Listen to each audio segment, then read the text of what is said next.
Polity में हम एक कदम और आगे बढ़ते हैं। हमने सेंटर स्टेट रिलेशंस का चैप्टर अच्छे से कवर कर दिया है। आपको अच्छे से हमने बताया एट द एंड कि सेंटर स्टेट में कन्फ्लिक्ट कैसे हैं और क्या रिकमेंडेशंस हैं एडमिनिस्ट्रेटिव रिफॉर्म कमीशन की, राजमनार कमेटी की, सरकारिया कमीशन और पुंछी कमीशन की। आज हम आगे बढ़ सकते हैं क्योंकि आपने उन कन्फ्लिक्ट्स को और उनको रिजॉल्व करने के सभी प्रपोजल्स को अच्छे से समझा। आज के चैप्टर में हम डिस्कस करेंगे इंटर स्टेट रिलेशंस। आज का हमारा चैप्टर है वो इंटर स्टेट रिलेशंस के ऊपर है। आज आप इंटर स्टेट वाटर डिस्प्यूट्स के बारे में पढ़ेंगे, इंटर स्टेट काउंसिल्स के बारे में पढ़ेंगे, आप inter state trade and commerce के बारे में पढ़ेंगे, public acts, records, court proceedings की हर स्टेट में क्यों मान्यता होनी चाहिए इसके बारे में पढ़ेंगे और at the end chapter wind up होगा जोनल काउंसिल्स के साथ। This is very important chapter. आज के इस टॉपिक को हम अपने हर टॉपिक की तरह कंटेम्प्रेरीली डेवलप करेंगे, यानी कि टिल डेट अपडेट अप्रोच के साथ। अगर हम वाटर डिस्प्यूट्स की बात करेंगे तो उसको लेकर के गवर्नमेंट ऑफ इंडिया के द्वारा 2019 में inter state river water dispute amendment bill लाया गया था, जो लोकसभा में तो पास हो गया, सरकार ने राज्यसभा में प्रेजेंट नहीं किया और उसको लेकर के भी कई तरह की कंट्रोवर्सीज़ हैं।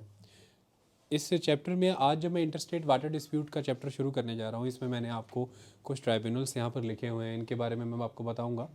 और हम पॉलिटी की सीरीज़ में इन ट्राइब्यूनल्स और ये जो वाटर डिस्प्यूट्स हैं, इन डिस्प्यूट्स के ऊपर भी अलग से लेक्चर्स रखेंगे। इनके ऊपर कई बार आपको क्वेश्चंस आते हैं कि ये रिवर कहाँ से कहाँ फ्लो करती है, रिवर की ट्रिब्यूटरीज कौन सी हैं, इन पे कौन से डैम्स बने हुए हैं, तो ये ज़्यादातर पूछ लिया जाता है। आई बात समझ में? इस तरह से हर एंगल से इसको हम कवर करते हुए चलेंगे। टॉपिक की शुरुआत अब हम करते हैं। देखिए, कंट्री ने एक फेडरल स्कीम अपनाई है। आपके यहाँ पर पार्लियामेंट्री फॉर्म ऑफ गवर्नमेंट है। सेंटर स्टेट के रिलेशंस जब आते हैं तो कॉन्स्टिट्यूशन फेडरलिज्म की कल्पना करता है, लेकिन वो इम्प्लिसिट है। कहीं पर भी एक्सप्लिसिटली वर्ड यूज़ नहीं किया गया था कॉन्स्टिट्यूशन में। ओके, फिर धीरे धीरे हमने ये ऑब्ज़र्व किया डिफरेंट सुप्रीम कोर्ट की प्रोसीडिंग्स के वाया ये एक्सप्लिसिटली उभर करके आया कि एक फेडरल सिस्टम को ही एक्सेप्ट किया गया है कॉन्स्टिट्यूशन के तहत। लेकिन वो फेडरलिज्म स्ट्रक्चरली नहीं है, वो फेडरलिज्म ऑर्गेनाइजेशनली नहीं है, वो फेडरलिज्म ज़्यादातर फंक्शनल है। तो फंक्शनल और ऑपरेशनल एस्पेक्ट फेडरलिज्म है, जैसा कि सरकारिया कमीशन ने भी समझाया। अब उस स्कीम में देखें तो हमने सेंटर स्टेट रिलेशंस तो समझ लिए, लेकिन स्टेट्स का आपस में संबंध समझना बहुत ज़रूरी है। एक स्टेट का दूसरे स्टेट के साथ रिश्ता अपने आप में महत्वपूर्ण है। इसमें केंद्र का क्या रोल है ये ज़रूरी है। तो स्टेट्स कैसे आपस में डील करते हैं, सेंटर कैसे वहाँ पर एक ऑब्जर्वर का स्टेटस, एक इनेबलर का स्टेटस, एक एडजुडिकेटर का रोल प्ले करता है, ये समझना बहुत ज़रूरी है। देखिए, जब देश आज़ाद हुआ था, आपके पास कई तरह के नए इंफ्रास्ट्रक्चर डेवलप हुए। आपने कई तरह के डैम्स बनाए, कई तरह के रिजर्वायर्स बनाए। आज हमारे पास ऑलमोस्ट 5700 के अराउंड रिजर्वायर्स हैं। आपको पता होना चाहिए कि उन रिजर्वायर्स में से लगभग 240 रिजर्वायर्स ऐसे हैं जो 100 साल पुराने हो चुके हैं। हमारे टोटल 5700 रिजर्वायर्स में से 25% रिजर्वायर्स ऐसे हैं जो 50 से 100 साल की समय सीमा में चल रहे हैं। यानी कि देश के आज़ादी के समय या देश की आज़ादी के पहले के जो इंफ्रास्ट्रक्चर जिनको अभी तक हम सिर्फ कंज्यूम ही कर रहे थे, अब देश एक बहुत इम्पॉर्टेंट पड़ाव पे आ गया है कि हमें उस इंफ्रास्ट्रक्चर को बड़ी स्ट्रांगली या तो रेनोवेट करना है या रीबिल्ड करना है, रिकन्स्ट्रक्ट करना है। देश का बहुत बड़ा खर्चा इस पर भी होगा। आपने लगातार आ रही बाढ़, लगातार फ्लड गेट्स का टूट जाना, डैम्स का क्रैक हो जाना, ऐसी खबरें सुनी हैं। उसका रीज़न भी यही माना जाता है कि डैम से जुड़ी हुई सेफ्टी आज काफ़ी हद तक कॉम्प्रोमाइज़ हो रही है। तो कुल मिलाकर के बहुत से इंफ्रास्ट्रक्चर हमारी कंट्री में उस समय में क्रिएट किए गए। तब आबादी भी कम हुआ करती थी, तब इकोनॉमिक डेवलपमेंट भी कम था, एग्रीकल्चर के क्षेत्र में इरिगेशन की रिक्वायरमेंट की कमी थी, उतनी ज़्यादा नहीं ज़रूरत रहती थी। फिर दूसरी तरफ इंडस्ट्री भी उतनी ग्रो नहीं हो चुकी थी। इस तरह से ज़रूरतें भी कम थी, जनसंख्या भी कम थी। तब उस तरह के रिसोर्सेज और उस लेवल की डेवलपमेंट में सिस्टम चलता था। आज जनसंख्या बहुत बढ़ चुकी है, स्टेट्स के ऊपर प्रेशर है, स्टेट्स के एडमिनिस्ट्रेटिव इंफ्रास्ट्रक्चर पे, स्टेट्स के रिसोर्सेज पे प्रेशर है, लोग रिसोर्सेज की डिमांड कर रहे हैं। एक तरफ जनसंख्या बढ़ी है, दूसरी तरफ बड़ी तेज़ी से आज लोगों का लाइफस्टाइल भी इंक्रीज़ कर रहा है, ग्रो कर रहा है, वो और सुपीरियर हो रहा है। इसके तहत कई तरह की कंजम्पशन, जैसे कि कंज्यूमर ड्यूरेबल्स की कंजम्पशंस की बात करें, लाइफस्टाइल रिक्वायरमेंट्स की बात करें। आज आपको टैप वाटर चाहिए घरों में। आज आपको, पहले आप हुआ करते थे तो आप कहीं कुएं में, नहर में, नदी में, कहीं तालाब में नहा लेते थे। आज आप तो नहाते ही हैं। आज आप खुद से 3 गुना ज़्यादा पानी खर्च के अपनी गाड़ियाँ भी नहलाते हैं, और आज जितने लोग हैं उतनी गाड़ियाँ, 2 व्हीलर तो सबके पास है ऑलमोस्ट। इस तरह से आज ज़रूरतें बहुत बढ़ रही हैं, आपकी लाइफस्टाइल कंजम्पशंस हैं कई तरह की, और उसका प्रेशर है नेचुरल रिसोर्सेज पे। स्टेट्स के ऊपर बर्डन है, स्टेट्स को डेमोक्रेटिक सिस्टम में वोट्स भी मोबिलाइज़ करनी है, लोगों को मैनिफेस्टो दे करके, और लोगों को अपने साथ जोड़ना है, लोगों की ज़रूरतें पूरी करके। लोगों को यदि लगेगा कि ये सरकार असफल है हमारी ज़रूरतें पूरी करने में, तो वो दोबारा उसको वोट नहीं डालेंगे, वो पार्टी कभी जीतेगी नहीं, वो कैंडिडेट कभी जीतेगा नहीं। ऐसे में अगर हम देखें तो इतने कंस्ट्रेंट सिस्टम में जब रिसोर्सेज उस लेवल पर हम डेवलप नहीं कर पा रहे हैं, रिसोर्सेज की एग्जिस्टेंस भी कम है, उसका एलोकेशन कितना जुडिशियस होना चाहिए। फिर एक स्टेट से दूसरे स्टेट में रिसोर्सेज शेयर हो रहे हैं, जैसे कि रिवर वाटर की ही बात कर लें, उस पर कितना प्रेशर होता होगा। फिर वो नदी को कितने राज्यों की पूर्ति करनी है, कितने राज्यों की मांगों की पूर्ति करनी है। फिर कंट्री में क्लाइमेटिक रीजन वेरी करते हैं, एग्रो क्लाइमेटिक जोन्स अलग अलग बने हुए हैं। किसी क्षेत्र में उसी नदी का उपयोग डोमेस्टिक रिक्वायरमेंट्स के लिए हो रहा है, पानी के लिए, और किसी क्षेत्र में उसी नदी का उपयोग चावल की खेती के लिए हो रहा है। लेकिन किसी क्षेत्र में वही नदी का उपयोग केवल बिजली उत्पादन के लिए हो रहा है। तो नदी का उपयोग भी तो कितने तरीक़ों से हो रहा है, कहीं सिंचाई हो रही है, इरीगेशन, कहीं पावर प्रोडक्शन हो रहा है, कहीं सिटी लाइफ यानी कि हाउस होल्ड कंजम्पशंस को वो सर्व कर रहे हैं, और कहीं पर इंडस्ट्रियल रिक्वायरमेंट्स पूरी हो रही हैं। लेकिन मुद्दे की बात यह है कि देश भर में वर्षा लगभग 4 महीनों के लिए होती हैं, और ऐसे में दक्षिण की बहुत सी नदियाँ जो है वो सीजनल हैं, वर्षा पर आश्रित रहती हैं। उत्तर भारत की नदियाँ जो हैं वो पेरेनियल हैं, वो बर्फ़ के पिघलने पर आती हैं। लेकिन मुद्दा ये आ जाता है कि उत्तर भारत में आप उस लेवल पर रिवर वाटर डिस्प्यूट देखेंगे भी नहीं। रिवर वाटर डिस्प्यूट आपको दक्षिण यानी कि पेनिनसुलर प्लेट्यू में ज़्यादा नज़र आएगा, क्योंकि रिवर्स मोस्टली सीजनल हैं और उनका फ्लो वेरी करता है बहुत हाई लेवल पर, और रिक्वायरमेंट्स भी सीजनली वेरी करती हैं। सोइंग सीज़न कब है पैडी का, और उसका ग्रोइंग सीज़न कब है, उसी समय में शहरों में ज़रूरत कितनी है उस पानी की, और वर्षा का क्या स्टेटस है, ये सारी चीज़ें इंपॉर्टेंट हो जाती हैं। तो इस तरह से ये कन्फ्लिक्ट्स ऑलवेज एग्जिस्ट कर रहे हैं हमारी कंट्री में। एक फेडरल सिस्टम जिसमें कि सेंटर के साथ साथ स्टेट भी एक बहुत इंपॉर्टेंट एग्जिस्टेंस रखता है। इस बात का ख्याल रखना ज़रूरी है कि स्टेट्स में कंपटीशन इस सेंस में ना आगे बढ़े कि वो पॉलिटिकली कम्पीट करना शुरू कर दें। इकोनॉमिक रिसोर्सेज के लिए एक नेगेटिव कंपटीशन की शुरुआत हो जाए। स्टेट्स तभी ग्रो कर सकते हैं एक इंडिया जैसी फेडरल स्कीम में, अगर वो आपस में कोऑपरेट करें और कोऑर्डिनेट करें। Resource sharing in a fruitful manner is the solution, resource encroachment is not the solution.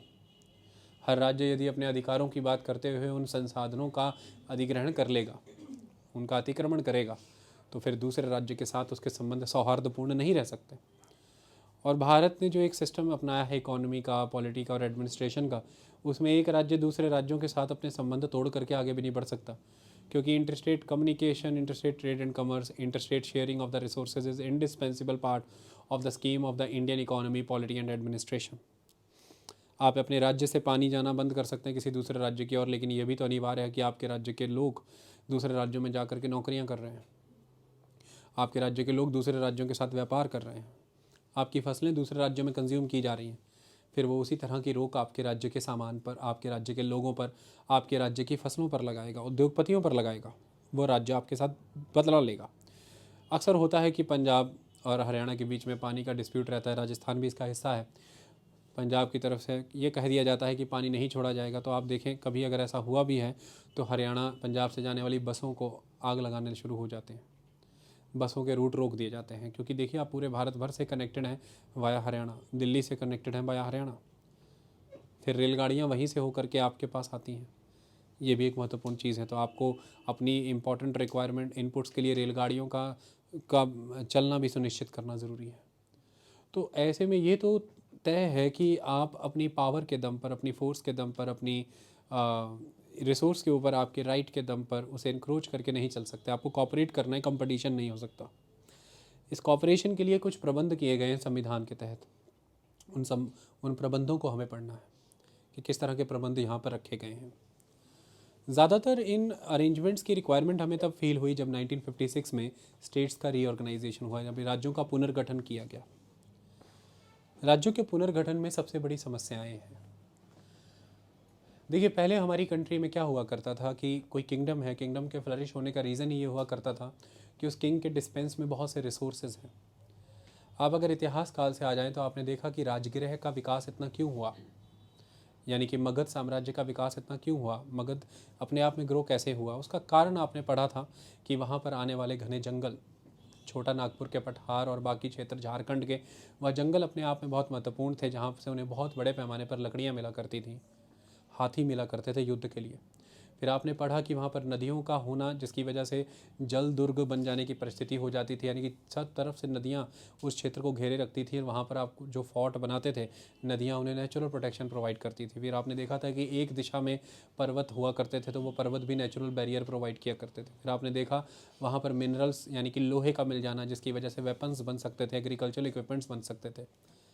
Rajgriha Magadh की राजधानी इतनी महत्वपूर्ण इस वजह से ही हुई कि उसे इस तरह के नेचुरल रिसोर्सेज, ऐसे नेचुरल प्रोटेक्ट करने वाले फ्रंटियर्स, इस तरह के मिनरल रिसोर्सेज और नेचुरल ट्रेडिंग रूट्स जो कि नदियों के वाया मिलते हैं और सिंचाई के लिए नदियों का पानी ये मिल रहा था। किंगडम इस तरह से इस्टेब्लिश हो गया। समय आगे बढ़ा, ब्रिटिशर्स यानी कि यूरोपियंस जहाँ पर भी आगमन करते रहे। आज अगर आप अफ्रीका को देखें तो आपको अफ्रीका को देख करके क्या लगता है, लगभग वो अफ्रीका जो ज़्यादातर ब्रिटिशर्स के कंट्रोल में रहा। अफ्रीका का मैप पूरे वर्ल्ड में इस बात का लाइव एग्जांपल है कि ब्रिटिशर्स बाउंड्रीज कैसे बनाते थे। Look at the map of Africa, like the columns. Mountain आ रहा है कि नहीं, रिवर आ रही कि नहीं, डेजर्ट आ रहा है कि नहीं, फॉरेस्ट आ रहा है कि नहीं, सीधी लाइन मैप पे बना दी। और मैप पे जब सीधी लाइन बना दी तो अब फिर प्रैक्टिकली भी वो फिर सीधा ही जाएगा बॉर्डर। तो ब्रिटिशर्स ने अपने कॉलोनियल पर्पसेस के लिए, अपनी एडमिनिस्ट्रेटिव फिजिबिलिटी के लिए जिस भी तरह से demarcation of the political boundaries किया उन कंट्रीज़ में जाकर के, जिन कंट्रीज़ को जाकर के उन्होंने कंट्रोल किया, इसकी वजह से रिसोर्स शेयरिंग के डिस्प्यूट्स बहुत ही स्ट्रांगली इरप्ट हुए। उस समय में ये इतनी ज़बरदस्त तरीके से उभर नहीं पाते थे क्योंकि शासन ही मेन अंग्रेज़ों का हुआ करता था। लेकिन अगर आप तब भी देखें तो बहुत से विद्रोह हुए हैं। आपने देखा आदिवासी विद्रोह हुआ जब भी अंग्रेज़ों ने उनके संसाधनों को इनक्रोच करना चाहा, उनके रिसोर्सेज को इनक्रोच करना चाहा, एक्सप्लॉइट करना चाहा, तब आप देखेंगे बड़े लेवल पर उनकी खिलाफत हुई है। लेकिन ब्रिटिशर्स का डिमार्केशन देखिए, सीधा सीधा बॉम्बे प्रेसिडेंसी, बंगाल प्रेसिडेंसी और कलकत्ता प्रेसिडेंसी, बस दैट्स इट। प्रेसिडेंसी का साइज़ कितना ह्यूमंगस। आज उसी मद्रास प्रेसिडेंसी से कितने राज्य निकले हैं, आज उसी बॉम्बे प्रेसिडेंसी से कितने राज्य निकले हैं, आज उसी कलकत्ता प्रेसिडेंसी से कितने राज्य निकले हैं, बंगाल प्रेसिडेंसी से कितने सारे स्टेट्स निकले हैं। लेकिन तब क्या थे, 3 प्रेसिडेंसीज, क्योंकि एक एक प्रेसिडेंसी के अंदर इतना बड़ा क्षेत्र और उसके सारे रिसोर्सेज आपके हैं। तो भारत में आकर के ये जो इन्होंने एक सिस्टम देखिए, जब पहले ये जो प्रेसिडेंसीज बनी, ये किन की जगह पर बनी, यहाँ पर मल्टीपल रीजनल किंगडम्स थी। रीजनल किंगडम्स में अगर आप एक चीज़ नोटिस भी करें तो आप देखते होंगे नदियों के आधार पर बंटवारा बड़ी बात हुआ करती थी। नदी के उस पार दूसरा राजवंश है, नदी के इस पार ये राजवंश है। और फिर आपने ये भी नोटिस किया होगा, ज़रा थोड़ा सा मिडेवल पीरियड के शुरुआती दौर में, राजपूत एरा में आ जाएं, दक्षिण भारत के इतिहास को समझें, नदियों के किनारे ही बड़े बड़े युद्ध भी लड़े गए, क्योंकि वो नदियाँ शायद एक नेचुरल बॉर्डर हुआ करती थी। आपको पुलकेशिन का युद्ध याद होगा हर्षवर्धन के साथ, ठीक है। नदियाँ महत्वपूर्ण हुआ करती थी, नदियों के किनारे युद्ध हुआ करते थे, क्योंकि नदियाँ एक तरह का नेचुरल, पर्वत, नदियाँ, जंगल, मैदान, पठार, समुद्र की जो बाउंड्री लाइन है, ये एक नेचुरल बॉर्डर बनाया करते थे। किंगडम क्योंकि ऑर्गेनिकली इवॉल्व होती थी इस सेंस में, जब बड़े एम्पायर्स बने तो मल्टीपल टेरिटरीज एक्वायर की गई, multiple agro climatic regions, multiple geographical regions, multiple climatic regions, वो तब एक्वायर हुए जब बड़े बड़े एम्पायर बने। छोटे छोटे किंगडम्स जब ऑब्जर्व हुए हैं तो वो तो किंगडम्स तो बहुत ज़्यादा इन सिंक हुआ करते थे ज्योग्राफी के साथ। जैसे उस पर्वत के उधर एक नया नगर है, एक नया राज्य है, उस नदी के पार नहीं जाना, वहाँ पर नया राज्य है, उनकी सीमाएं शुरू हो जाती हैं। इस जंगल के इधर उनकी सीमाएं हैं और जंगल में रहने वाले लोगों को छेड़ा नहीं गया। चाहे वो अशोक महान भी था, उसके समय में भी जंगल में रहने वाले आदिवासी समाज जो हैं उनके लिए कुछ गाइडलाइंस देते हुए ज़रूर अशोक पाया जाता है, उन्हें कुछ वार्निंग्स देते हुए भी पाया जाता है। इसका मतलब कि वो अपने लेवल पर इंटैक्ट थे, लेकिन अपनी उनकी सीमाएँ थीं। मौर्य का साम्राज्य भी था, तो दक्षिण की ओर जाते हुए अशोक के शिलालेखों में चोल चेर पांड्या का जिक्र मिलता है। और आप उनके दक्षिण में किंगडम्स देखें, वो किंगडम्स का भी एक बहुत बड़ा आधार हुआ करता था कि कितने पोर्ट्स किसके पास हैं, कौन सी नदी से कौन सी नदी तक किसका क्षेत्र है। तो उस समय में इस तरह से हुआ करता था कि इस पर्वत से लेकर के उस समुद्र तक इसका क्षेत्र है, इस नदी से लेकर के उन पर्वतों तक इस राज्य का क्षेत्र है। इन मैदानों से लेकर के उस पठार की हद तक इनका क्षेत्र है, या वो पठारी क्षेत्र इस राजा का है, उसके बाद मैदानी क्षेत्र किसी और राजा का है। इस तरह का, जैसे कोंकण का इलाका किसी एक समाज का है, लेकिन उसी वेस्टर्न घाट का पर्वतीय इलाका किसी और का है। कोंकण में बसने वाले किसान, पर्वतों पर रहने वाले योद्धा। आपने समझा होगा। मराठास के एवोल्यूशन में तो उनकी माउंटेनियस टोपोग्राफी का बहुत बड़ा रोल था, that is the western Ghats. System इस तरह से चला करता था। हालांकि तब भी जल को लेकर के युद्ध तो हुआ करते थे, तब भी ज़मीनों को लेकर के, जंगलों को, जंगल के संसाधनों को लेकर के युद्ध हुआ करते थे, ऐसी बात नहीं है। लेकिन काफ़ी हद तक बाउंड्रीज़ काफ़ी जोग्राफिकल हुआ करती थी, क्योंकि तब इम्पोर्टेंस इस बात की हुआ करती थी कि रिसोर्स एरिया जहाँ पर हम सर्वाइव होने शुरू हो गए हैं, वो रिसोर्स के सोर्सेज कौन कौन से हैं? रिवर है, मिनरल्स हैं, फॉरेस्ट है।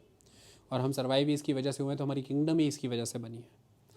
धीरे धीरे नेशनैलिटीज़ बननी शुरू हुई, आपकी कॉमन कल्चर, कस्टम, मैनर होने लगा, आपकी लैंग्वेज ग्रुप्स बनने लगे। और एक समय ऐसा आया जब अंग्रेज़ों के समय में बहुत बड़ी मांग, अंग्रेज़ों ने आकर के इन सभी ऑर्गेनिकली डेवलप्ड किंगडम्स क्षेत्र को एक यूनिफाइड बाउंड्रीज़ में कन्वर्ट कर दिया, that is Bombay presidency, Calcutta presidency और बंगाल प्रेसिडेंसी और मद्रास प्रेसिडेंसी। आपने तो आर्टिफिशियल एक यूनिफिकेशन प्रोवाइड कर दी, but it was not the ultimate unification. तभी तो आप देखिए ये क्यों हुआ। नागपुर सेशन 1920-21 की बात करें तो खुद कांग्रेस को ये देखना पड़ा कि जो ब्रिटिशर्स की एडमिनिस्ट्रेटिव बाउंड्री है, ये काफ़ी हद तक उनकी पॉलिटिकल और इकोनॉमिक इंटरेस्ट पर बेस्ड है, लेकिन अगर हमें कांग्रेस को लोगों तक पहुंचाना है तो हमें अपनी नई तरह की प्रोविंसेस कार्व आउट करनी पड़ेंगी। वो होंगी लिंग्विस्टिक, यानी कि हम कांग्रेस की वर्किंग को लोगों तक ले जाने के लिए जो कांग्रेस का इंफ्रास्ट्रक्चर बनाएंगे वो लैंग्वेज के आधार पर टेरिटरीज़ बनाएंगे, ताकि हम लैंग्वेज के बेस पर टेरिटरीज़ डिमार्केट कर पाएँ। और वही फिर हमारे देश में हुआ। आपने देखा अंग्रेज़ों की बनाई हुई टेरिटरीज़ लोगों को सेटिस्फाई नहीं कर पाती थी, इसी वजह से आपने लिंग्विस्टिक स्टेट्स देखे, लैंग्वेज के आधार पर राज्य बनाने की बात सुनी।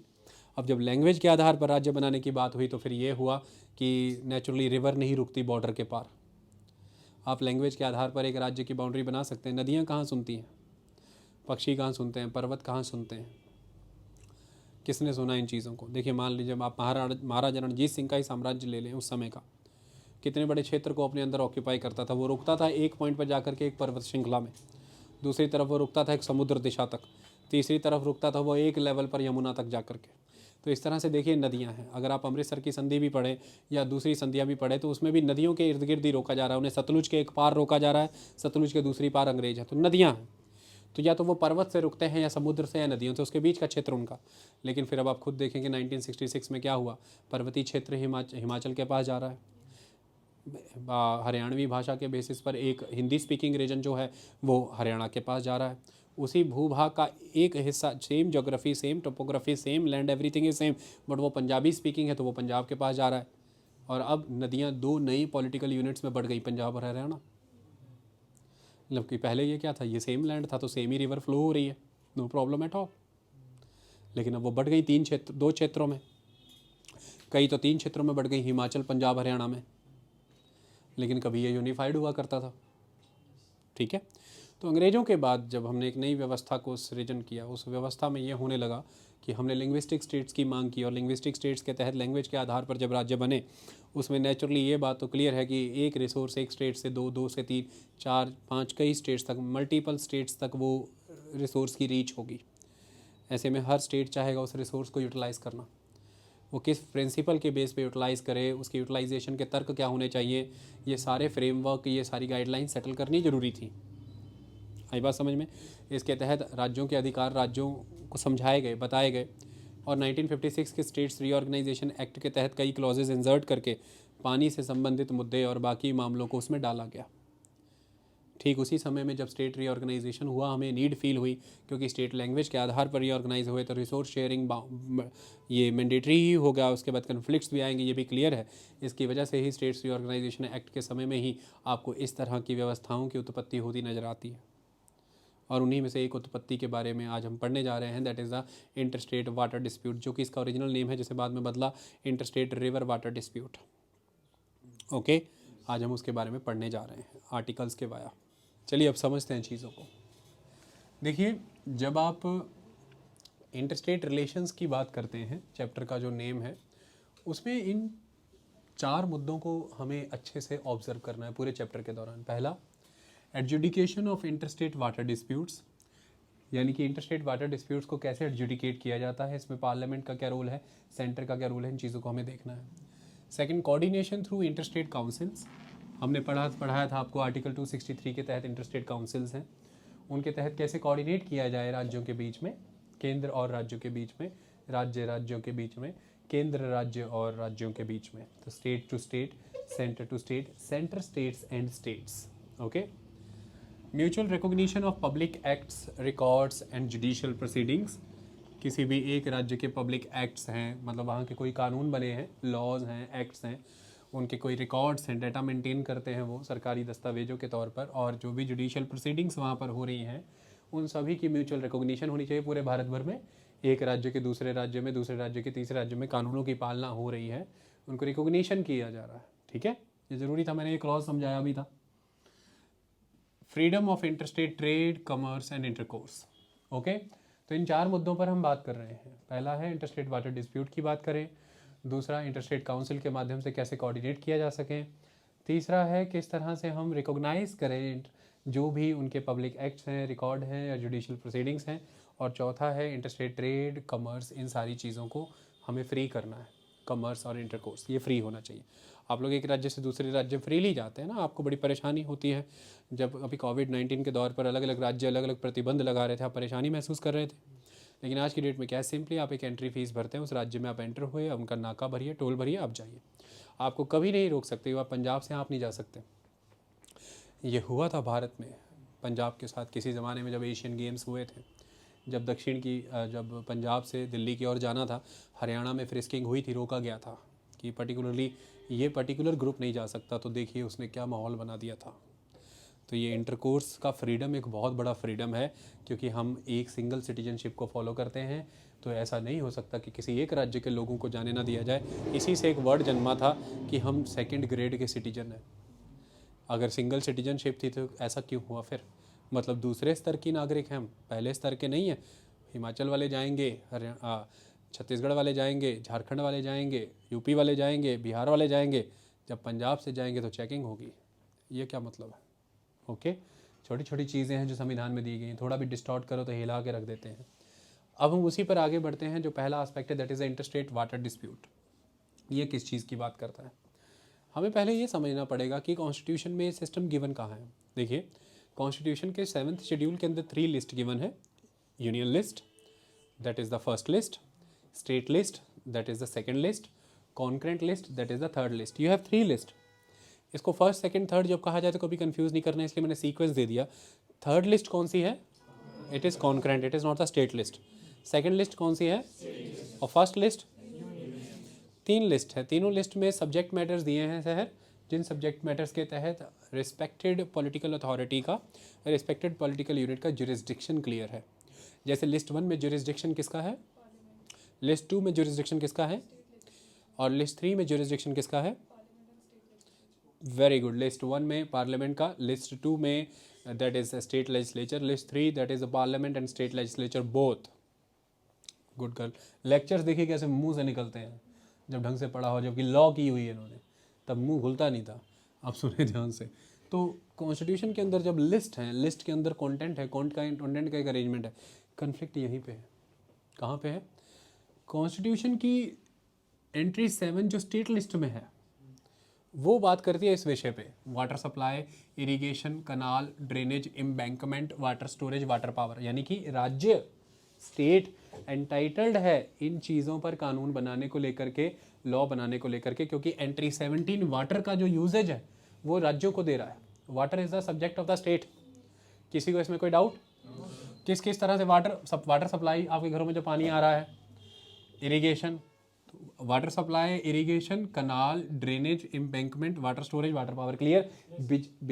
पन बिजली विभाग के पेपर देखते हो ना आप, कौन ले रहा है? स्टेट।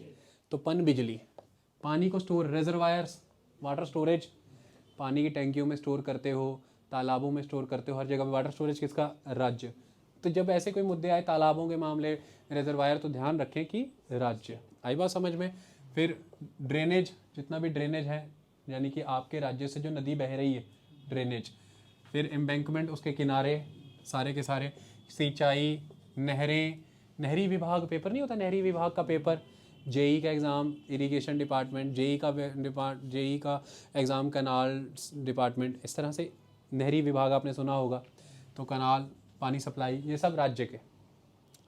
अब मुझे यार एक बात बताओ, डिस्प्यूट कैसे नहीं होंगे? एक राज्य को आपने ये मौके दे दिया और नदी उसकी अकेले की नहीं है और दूसरे राज्यों में भी जा रही है। अब ध्यान से सुनो, मान लो कि मैं एक राज्य हूँ, मैं फ्लो में, रिवर के फ्लो में, रिवर की अपर स्ट्रीम में आता हूँ, यानी कि रिवर का एक स्ट्रेच है, यहाँ पे मैं हूँ और मुझसे भी नीचे थोड़ी दक्षिण की और एक और राज्य है और उसके भी नीचे एक और। मुझे ये सारे एंट्री 7 के तहत अधिकार है। तो मैं वाटर से इरिगेशन भी कर रहा हूँ, वाटर का यूज़ भी कर रहा हूँ, वाटर से पावर भी बना रहा हूँ, वाटर सप्लाई, वाटर स्टोरेज, सब। तो इसका रिवर के फ्लो पे इम्पैक्ट पड़ेगा कि नहीं पड़ेगा? तो निचले राज्य जो अब मेरे से नदी होके जिसके पास जानी है वो क्या कहेगा? अब आप खुद मेरी बात सुनो, आप लोग जाएं जरा भाखड़ा नंगल डैम, सतलुज, लुधियाना में सतलुज कितनी का रह जाती है? सारा स्ट्रेच तो सूखा पड़ा है, क्यों? पानी तो पीछे रोका हुआ है। इसके आगे अब जहाँ सतलुज है वहाँ जाके देखना कहीं उसकी हालत क्या हो जाती है। तो जब एक एरिया से दूसरी जगह वही रिवर पास हो रही है और आपने राज्यों को ये एंट्री 17 में मौका दिया है, तो वो तो यूजेज करेंगे, पावर भी बनेगी, वाटर डाइवर्ट होगा for the purpose of irrigation, नहरें भी निकालेंगे, इस्तेमाल करेंगे। वही नदी जानी दूसरे राज्यों को और दूसरे राज्यों को भी एंट्री 17 के तहत सेम ही राइट दिए हैं। वही नदी जाएगी तीसरे राज्य को और उसे भी एंट्री 17 में सेम ही अधिकार दिए। तो फिर ये सुनिश्चित करना होगा कि नहीं कि किस राज्य के पास कितना क्यूसेक्स पानी एक्सकावेट करने, यानी कि इस्तेमाल, एक्सप्लॉइट करने का अधिकार है, वो कितना स्टोर कर सकता है, कितना ड्रेन कर सकता है, कितना बिजली बना सकता है, कितना इरिगेट कर सकता है, कितना वाटर सप्लाई के लिए, ये बहुत क्लियर कट होना चाहिए। It must be very very clear. तो ये कौन करेगा? जिस राज्य से गुजर रही है वो तो दूसरे राज्य का इतना मॉरल कंसाइंस तो अभी जागा नहीं कि वो सोचे।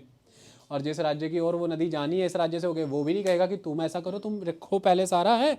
ये तो हम लोग चाय के टेबल पे ही करते हैं झूठ मूठ ही कि मैं बिल देता हूँ, मैं, हमें पता भी होता है कि इच्छा यही कि दे वो दे। तो राज्यों के बीच में तो ये रोज का है और ये पॉलिटिकल इशू है।